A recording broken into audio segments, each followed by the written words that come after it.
こんにちは、のすけです。2024年に作った沸騰冷却 PC、ターモサイフォンという方式で CPU を冷却しています。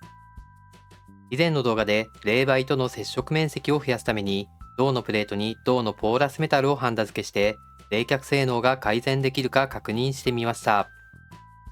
結果は CPU 温度が1度低下。思っていたよりも残念な結果となりました。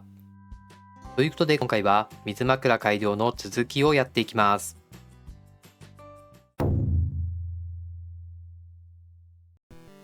動画のコメントで気になったのは、削ぎたて工法によるヒートシンク。調べてみると、こんな感じでブロックをスライスしてフィンを立てていくヒートシンクがあるようです。薄いフィンを狭いピッチで配置できるので、表面積が大きく冷却性能も良さそう。ということで早速動画のザワードさんに連絡。サンプルを提供していただけることになりました。ザワードでは削ぎたてヒートシンクの他にも様々なヒートシンクを作っているようです。概要欄にホームページのリンクを貼っておきます。ということで届いたサンプル品がこちら。おお、すごい。銅製で縦横 30mm、フィンの高さは 10mm、フィンの厚さは 0.4mm でフィンピッチは 1.2mm、フィンの枚数は25枚なので、ざっと計算すると表面積は16000平方ミリ。ヒートシンクなしに対して18倍の表面積になっています。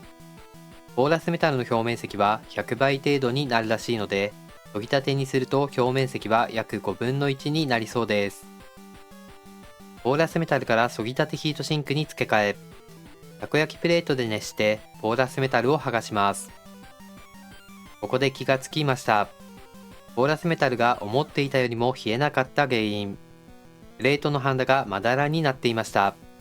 ポーラスメタル側もハンダがまだらになっています。プレートとポーラスメタルの接触が悪かった模様。ハンダが薄すぎたというよりは、ポーラスメタルの底面に凹凸があるので、プレートと接触できる面積が少なくて、熱がうまく伝わらなかったみたいです。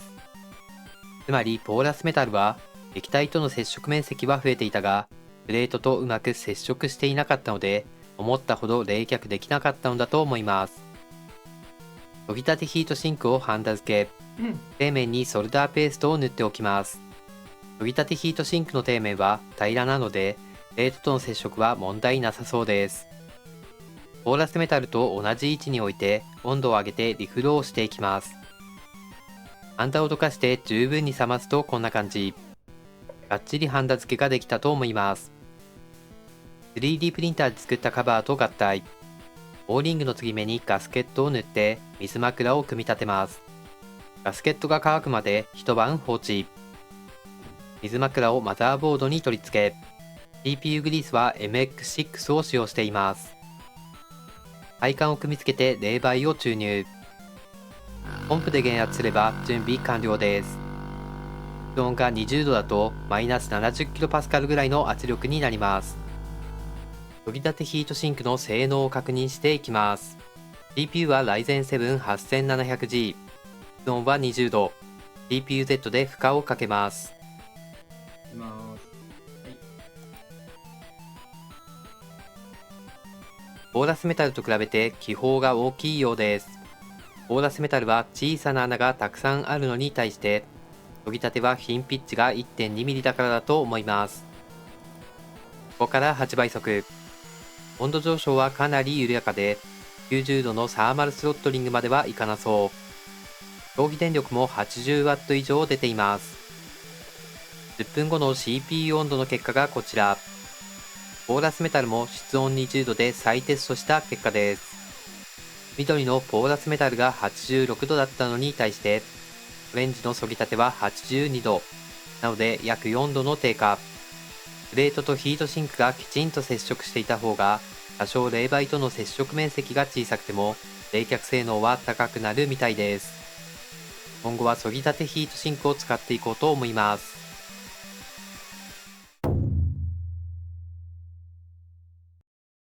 もう一つ気になったのが、プレートが熱すぎるんじゃないかという指摘。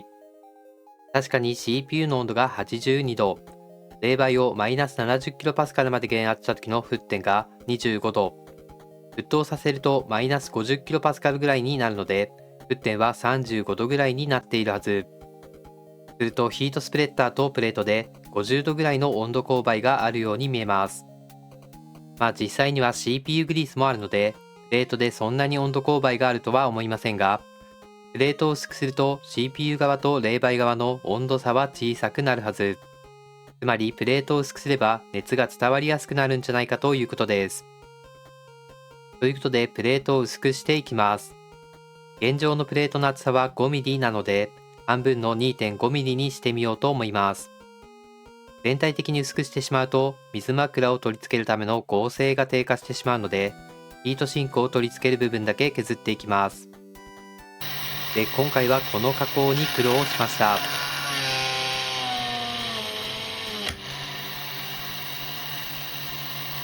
エンドミルが折れました。あれ、そんな硬かった？察しの良い人はわかると思うんですが、プレートに乗っているハンダが切削の熱で溶けて刃先をコーティングしてしまうようです。なのでもう一度たこ焼きプレートで熱してハンダを吸い取ったんですが、そもそもプレートに何回も熱を入れていたので、銅が焼き生しされて粘りが出ていて、ものすごく切削性が悪くなっていました。なので 0.2mm ずつしか削れなかったので、この範囲の切削だけで1日かかってしまいました。いやマジで肩こりがひどい。あと片付けが大変。銅の切り子が部屋中にばらまかれてしまったので掃除が大変。切り子が残っているとチクチクするし、アクリルなどの透明素材を傷つけてしまうので念入りに掃除しました。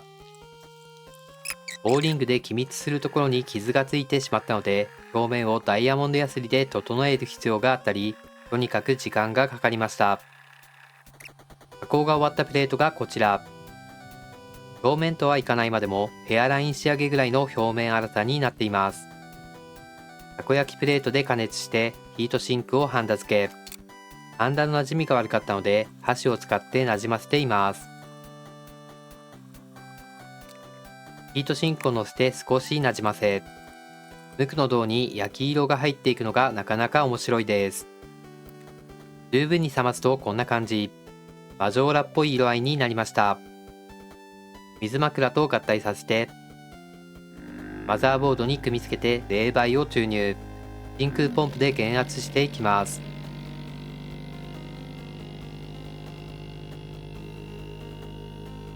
マイナス 70kPa まで減圧できたので漏れはなさそうです。室温20度、水位はヒートシンクのちょっと上。CPU-Z で負荷をかけていきます。いきます。沸騰の見た目はプレートを薄くする前と変わらない感じ。ここから8倍速。CPU 温度もそんなに変わっていないようです。10分後の CPU 温度の結果がこちら。灰色がプレートを薄くした結果で CPU 温度は82度。プレートを薄くする前後で全く変わりませんでした。プレート加工の苦労は何だったのか。残念な結果ではありますが、温度勾配の影響は小さいことが分かったのでよしとしましょう。ということでだいぶ CPU 温度も下がってきたので、そろそろちゃんとした PC に組み込む準備を始めようと思っています。